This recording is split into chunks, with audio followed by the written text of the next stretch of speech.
이사야서 42장 1절부터 10절까지의 말씀을 제가 읽겠습니다. 내가 붙드는 나의 종, 내 마음에 기뻐하는 자, 곧 내가 택한 사람을 보라. 내가 나의 영을 그에게 주었은즉 그가 이방의 정의를 베풀리라. 그는 외치지 아니하며 목소리를 높이지 아니하며 그 소리를 거리에 들리게 하지 아니하며 상한 갈대를 꺾지 아니하며 꺼져가는 등불을 끄지 아니하고 진실로 정의를 시행할 것이며 그는 쇠하지 아니하며 낙담하지 아니하고 세상에 정의를 세우기 이르르니 섬들이 그 교훈을 앙망하리라. 하늘을 창조하여 펴시고 땅과 그 소산을 내시며 땅 위의 백성에게 호흡을 주시며 땅에 행하는 자에게 영을 주시는 하나님 여호와께서 이같이 말씀하시되 나 여호와가 의로 그를 불렀은즉 내가 네 손을 잡아 너를 보호하며 너를 세워 백성의 언약과 이방의 빛이 되게 하리니 네가 눈먼 자들의 눈을 밝히며 갇힌 자를 감옥에서 이끌어내며 흑암에 앉은 자를 감방에서 나오게 하리라. 나는 여호와이니 이는 내 이름이라. 나는 내 영광을 다른 자에게 내 찬송을 우상에게 주지 아니하리라. 보라, 전에 예언한 일이 이미 이루어졌느니라. 이제 내가 새 일을 알리노라. 그 일이 시작되기 전에라도 너에게 이르노라.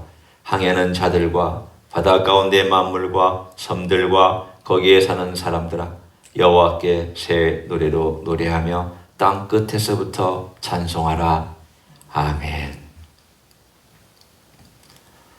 이사야서 42장에 나오는 이 종에 대한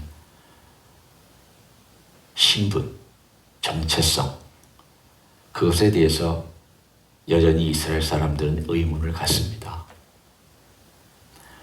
분명히 41장에 나오는 나의 종은 이스라엘 사람입니다. 8절에 보면 그러나 나의 종 너 이스라엘아, 나의 벗 아브라함의 자손아. 분명히 41장에서는 종이 이스라엘 백성을 가리키는데 42장에 와서 이 종은 누구냐? 이 종이 이스라엘 사람을 얘기하는 것이냐? 아니면 고레스 황제를 얘기하는 것이냐? 아니면 또 다른 제3자를 얘기하는 것이냐? 지금도 21세기에 사는 유대인들은 정통 유대인들을 얘기합니다. 여기 나오는 이 종이 우리다. 우리 이스라엘 사람이다. 언젠가 이루어질 이스라엘 사람인 우리다라고 그렇게 해석을 합니다. 또 어떤 학자는 이것은 고레스 황제를 지칭하여 가리키는 것이다 라고 해석하기도 합니다. 그렇지만 여러분, 오늘 여기에 나오는 이 모든 내용들이 과연 그런가? 한번 우리가 살펴보면서 이분이 행하는 일, 이분이 누구시며 어떤 일을 행하고 계시는지를 잠깐이나마 살펴보기를 원합니다. 먼저 42장 1절에 보면 내가 붙드는 나의 종, 내 마음에 기뻐하는 자, 곧 내가 택한 사람을 보라. 내가 나의 영을 그에게 주었은즉 그가 이방의 정의를 베풀리라. 이분의 신분이 종이고 하나님 기뻐하시는 분이고 택한 사람이고 그리고 성령께서 임한 사람입니다. 그런데 그가 하는 일이 이방의 정의를 베푸는 일을 하십니다. 한번 생각해 보십시오. 이스라엘 사람들이 이방의 정의를 베풀었습니까? 여러분 이제까지 역사를 그냥 아는 정도에서 한번 판가름해 보십시오. 유다 백성이, 이스라엘 백성이 이방 땅에 정의를, 공의를 베풀었다. 한편으로 그들이 율법을 가지고 이제까지 우리에게 전해준 것을 생각하면 고마운 일입니다. 그렇죠. 구약은 그들이 잘 보관하고 열심히 성경 필사하고 그래서 우리에게 전달해 줬기 때문에 애썼습니다.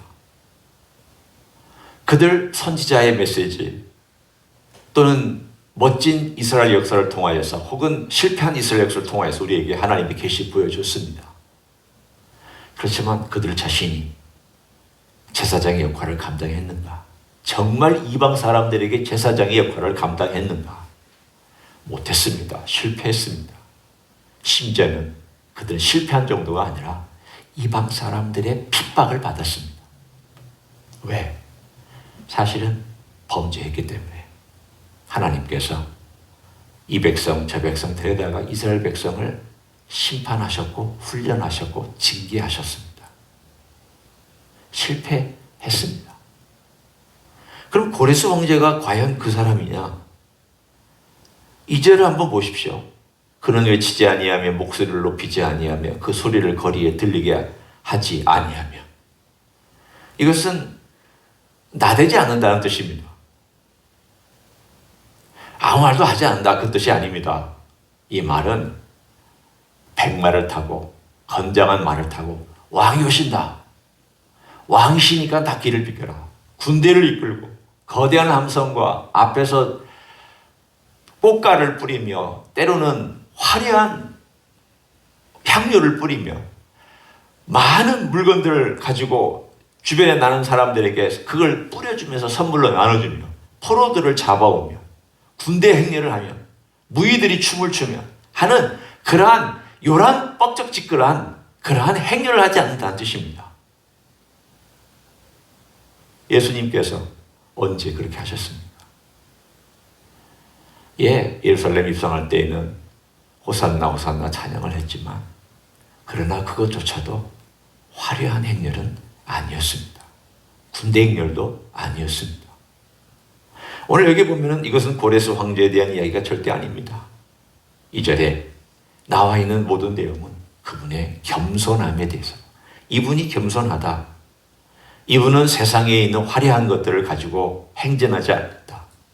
이분은 자기 가지고 있는 사랑과 마음을 가지고 일하신다. 그것이 3절에 이렇게 나옵니다. 3절 한번 보십시오. 상한 갈대를 꺾지 아니하며 꺼져가는 등불을 끄지 아니하고 진실로 정의를 시행할 것이며. 공의와 정의를 시행하는 분인데 이분이 상한 갈대를 꺾지 아니하고 꺼져가는 등불을 끄지 않는 그런 공의를 시행한다고 말씀하고 있습니다. 여러분, 세상의 공의가 어떤 겁니까? 이런 법정에서 나오는 모든 공의나 판단은 어떤 것입니까? 우리는 상한 갈대가 있으면 꺾는 게 이 세상의 원리고, 꺼져가는 등불이 있으면 심지어가 거의 꺼져가거나 끄름이 나거나 불이 깜빡깜빡하기 때문에 그거 끄고 갈아야 됩니다. 이 세상의 원리는 능력이 있어야 되고 힘이 있어야 되고 돈이 있어야 되고 모든 걸 갖춘 사람만이 그 자리에서 일을 할 수 있습니다. 생각해 보십시오. 회사에서 꺼져가는 등불 같은 사람과 상한 갈대 같은 사람이 회사에 자리가 어디 있습니까? 이 자리에 어디 있습니까? 그런데 상한 갈대 꺾지 아니하며 꺼져가는 등불을 끄지 아니하는 이러한 공의를 행하시는 이야기가 어디에 나오느냐? 우리가 잘 알고 있는 복음서에 나옵니다. 예수님께서 우리가 예수님의 모습을 한번 보면 스스로 이렇게 자신을 설명해 주셨습니다. 마태복음 11장 28절에 나는 마음이 온유하고 겸손하니. 여러분, 세상에 어떤 사람이 자기 보고 나는 온유하다, 겸손하다고 얘기할 수 있는 사람이 세상에 어디 있습니까? 둘 중에 하나입니다. 미치광이든지 진짜 그렇든지. 세상에 누구도 나는 마음이 온유하고 겸손하다고 말하는 사람이 없습니다. 왜냐하면 그걸 말하는 순간 거짓말이기 때문입니다. 저 겸손합니다. 그 말하는 순간 거짓말입니다. 저 온유합니다. 말하는 순간 거짓말입니다. 그러나 예수님께서 말씀하셨을 때 나는 마음이 온유하고 겸손하다 라고 말씀하셨을 때에는 오늘 이 이야기가 그대로 오늘 본문에 전달됩니다. 2절은 겸손입니다. 3절은 온유입니다. 외치지 아니하며 목소리를 높이지 아니하며 소리를 거리에 들리게 하지 아니할 정도로 그분은 겸손하게 이 땅에 낮은 모습으로 오셨습니다. 3절에 상한 갈 때 꺾지 아니하고 꺼져가는 등불 끄지 아니할 정도로 그분은 온유하게 사랑으로 감싸 안아주고 상한 갈 때 세워주고 꺼져가는 등불 심지를 끄지 않으셨습니다. 그리고 이분이 또 누구시냐? 4절에 보면 그는 쇠하지 아니하며 낙담하지 아니하고 세상의 정의를 세우기 이르니 섬들이 그 교훈을 앙망하리라. 섬들은 이방을 얘기합니다. 이방 나라들까지 멀리 있는 섬들까지 그 교훈을 앙망하고 바라본다라고 얘기합니다. 아니 고레스 황제가 무슨 스승입니까? 그 사람일 리 없죠. 이스라엘 민족인가? 그거 같지 않습니다. 심지어는 6절에 보면은 결정적인 표현이 있습니다. 이게 이스라엘이 아니라는, 이스라엘 백성이 아니라는 결정적인 표현이 있습니다. 6절에 보면 나 여호와가 의로 너를 불렀은즉 내가 네 손을 잡아 너를 보호하며 너를 세워. 그 다음 한번 보십시오. 백성의 언약과 이방의 빛이 되게 하겠다. 백성의 언약은 이스라엘 백성을 의미합니다. 그리고 이스라엘 백성은 여기 있고 너라고 하는 대상, 여호와의 종이라고 하는 대상은 여기 있으면 다르잖아요. 내가 너를 삼아 이 백성의 언약이 되게 하겠다라고 말씀하셨으니까 이 대상과 이 대상은 다르니까 제 또 다른 누군가를 의미하고 있는 것이지 결코 이스라엘 백성은 될 수 없습니다. 이방이 빛이 되게 하겠다. 이방인도 아닙니다. 왜? 이방의 빛이 되는 분이니까. 결국 오늘 여기에 나와 있는 이 모든 묘사들과 내용들은 누구에게 100% 적합하냐? 오로지 우리가 믿고 따르고 섬기고 우리를 구원하신 우리 주 예수 그리스도에게만 적합한 표현들입니다. 그분에게 이 모든 것들이 다 이루어졌습니다. 오늘 이분이 한 일 때문에, 이 메시아가 한 일 때문에 여러분이나 제가 어디에 있었느냐? 6절에 보면 이방의 빛이 되게 한 그 이방 땅에 살고 있던 대상이 우리들입니다. 섬들이 그 교훈을 앙망한다. 그 섬들에 들고 있는 나라들이 우리들입니다. 그래서 꼭 섬이라는 말이 아니라 멀리 있는 나라들을 의미합니다. 심지어는 10절에 항해하는 자들과 바닷 가운데 만물과 섬들과 거기 사는 사람들아 여호와께 세대로 노래하며 땅 끝에서부터 찬송하라. 땅 끝까지도 나옵니다. 오늘 42장의 대상들은 온 열방들과 온 나라들과 온 이방 사람들과 모든 민족들을 다 놓고 하나님께서 어떤 일을 거대하게 펼치시는지에 대한 그 이야기를 나누는 하나님의 대사사시입니다. 그 대사사시의 중심에 누가 계시냐? 내종이 있다. 내종은 그 일을 행하여 이 땅에 와서 겸손하고 온유하게 그 일을 행하실 것이다. 그리고 그 대상은 바로 너희들 이방 사람들이다. 그리고 내 백성 가운데 나를 향하여 바라보는 자들이다. 오늘 바로 이것이 42장에서 주는 메시지입니다. 42장은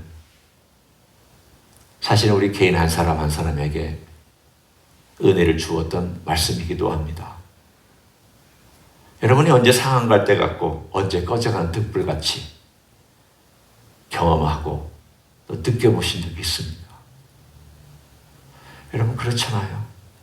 생 살아가면서 어떨 때는 내가 강어 같고 내가 모든 것을 할 수 있는 것 같아도 어느 순간인가는 지금 꺾이면 꺾이겠구나. 지금 내 이 등불이 조금 있다가 꺼질 수도 있겠구나. 그걸 느낄 때가 있었잖아요. 꼭 건강만을 얘기하는 거 아닙니다. 모든 상황이 너무 열악하고 너무 힘들어서 심지어는 이게 마지막이 됐으면 좋겠다. 더 이상 이 세상에 내가 안 살았으면 좋겠다. 그렇게 말하고 싶은 그런 때도 있었잖아요. 그게 바로 상한 갈대와 꺼져가는 등불 같은 존재들에 대한 주님의 모습이었고 메시지였습니다. 사실은 주님께서 이 땅에 오셔서 상한 갈대와 꺼져간 등불을 끄지 아니한 것은 본인 자신이 상한 갈대와 꺼져간 등불처럼 그 자리까지 직접 가셨기 때문입니다. 예수님은 상한 갈대 안 꺾었는데 하나님은 상한 갈대 꺾으셨습니다. 예수님은 꺼져가는 등불 끄지 않으셨는데 하나님은 꺼져가는 등불 끄셨습니다. 예수님 자신을 십자가에서 못 박아 죽이셨잖아요. 상한 갈대 꺾으셨잖아요. 꺼져가는 등불 끄셨잖아요. 누구를 위해서? 우리를 위해서 하나님은 그렇게 하셨습니다. 저는 이 표현을 볼 때마다 나를 하나님께서 상한 갈대 같은 나를 살리셨구나. 우리 주님께서 나를 살려내셨구나. 그런 적이 여러 번 있었습니다. 한국에서 병에 걸려 치료받는 과정에서 다시 건강을 회복하는 것도 사실은 상한 몸 하나님께서 우리 주님께서 살려주셨고 다시 기회를 주셨다. 42장 이 3절의 말씀이 저에게 적용이 되고요.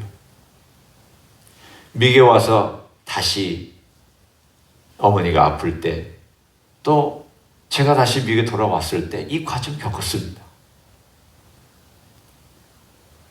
한국 가서 목회할 때 신권 포기하고 그러나서 다시 또 이곳에 왔을 때 여행자 신분으로 왔습니다. 그리고 이곳에 있는 동안에 어머니가 다시 그때 살아계는 몇 년 전에 영주권을 다시 신청해 줬지만 우리 아들 때문에라도 신청해 줬지만 그 과정이 너무 복잡하고 어려웠습니다. 길게 걸렸습니다. 그 과정 속에서 어떤 때는 오늘, 내일, 올해, 내년 이 모든 시간들이 얼마나 그렇게 하루하루가 힘들고 어려웠는지 꼭 조금 있으면 이 심지가 꺼져가는 듯한 그런 마음으로 하나님께 기도하고 하나님께 매달렸던 그런 때가 있었습니다. 지금 이렇게 뒤를 돌아다 보면 언제 다 지나갔나? 언제 그런 일이 있었나? 그런 생각이 들 정도입니다. 그래 한편으로 어제 말씀을 보면서 그랬지, 이런 때가 있었지, 내 마음이 상한 갈대처럼 무너져 내린 때가 있었지, 내 마음이 꺼져가는 등불처럼 힘들고 어려워서 흔들거릴 때가 있었지. 과연 될까? 과연 이루어질까? 과연 나에게도 다시금 빛을 발하는 때가 올까? 다시 건강을 회복할 수 있을까? 다시 내가 일어서며 활동할 수 있을까? 내가 다시 강단에 서서 메시지를 전할 수 있을까? 아플 때는 그런 생각했습니다. 내가 다시 강단에 설 수 있을까? 미국에 왔을 때에도 내가 다시 강단에 설 수 있을까? 이런 생각하면서 기도했습니다. 우리의 마음은 상한 갈대처럼 꺼져간 등불처럼 그렇게 조바심 나고 어떨 때는 안달나고 어떨 때는 힘들고 어떨 때는 소망도 없고 어떨 때는 정말 막바지처럼 느껴지는 그런 순간이 있을 때가 있습니다.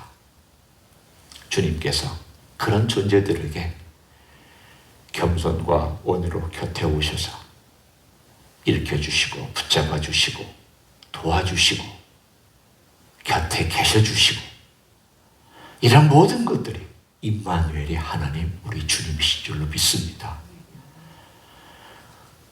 사람이 한 사람만 내 곁에 있어도 힘이 납니다. 밤에 외로울 때 누군가가 내 곁에 있어도 걷는 길이 힘이 납니다. 어려운 길 걸어갈 때 꼬맹이 손 하나 잡아도 위로가 되고 도움이 되는 법입니다. 그런데 예수님께서 나와 함께 하신 나같이 상한 자를 붙들어 주시니, 나같이 꺼져가는 등불을 주님께서는 붙잡아 주시고 소생시켜 주시니 그것이 얼마나 감사합니까? 그래서 사실은 10절에 새 노래가 나오고 새 이야기가 나오고 새 일이 나옵니다. 과거에 있지 않았던 하나님의 아들이 이 땅에 오셔서 우리를 위해서 우리 곁에 계셨고 우리를 붙잡아 주셨고 온유하고 겸손한 분이 우리와 함께 하셨고, 그리고 그 온유와 겸손함의 가장 최상의 희생이 십자가인데, 십자가에서 자기의 목숨을, 하나님께서는 그분의 목숨을, 꺼져가는 등불을 끄시고 상한 갈대를 꺾으셔서 결국 우리를 위하여서 피 흘려주시고 우리를 위해서 희생하시고, 그리고 상한 갈대와 꺼져간 등불 같은 나를 살려주시는 그 이야기는 새 이야기죠. 전에 없었던 이야기예요. 그림자들은 많이 있었습니다. 그를 알려주는 사인들은 많이 있었지만 진짜 그 이야기는 새 이야기입니다. 그 이야기를 우리가 지금 소유하고 있습니다. 우리가 소유하고 살아가기 때문에 오늘 하루도 여러분, 우리의 소망이 있습니다. 절망하다가도 소망이 있는 것은 꺼져가는 등불을 끄지 아니하시는 우리 예수님의 손길이 나를 붙잡고 있다. 내가 오늘도 살아갈 수 있는 힘을 얻는 것은 꺾일 만큼 상해서 이제는 조그만 바람으로도 꺾여버릴 것 같은 내 인생을 주님께서는 그분의 창조주의 손으로, 생명의 손으로 붙잡고 계시다. 그리고 나를 다시 소생시켜 주실 것이다. 우리는 이런 주님을 오늘도 신뢰하며 힘있게 걸어가기를 간절히 축원합니다. 기도하겠습니다. 하나님 아버지, 우리가 참 상한 갈대 같을 때가 많았습니다. 꺼져가는 등불같이 느낄 때도 많고 경험할 때도 많았습니다. 과연 미래가 있을까? 과연 다시 내 자리로 돌아올 수 있을까? 과연 나는 내 삶을 더 유지해가며 이 땅에서 빛을 볼 수 있을까? 이렇게 상한 갈대 같고 꺼져가는 등불같이 느껴지는 그런 때도 있었습니다. 그렇지만 주님은 스스로 상한 갈대가 되시고 꺼져가는 등불이 되셔서 십자가 위에서 자신의 생명을 우리에게 주신 것을 감사드립니다.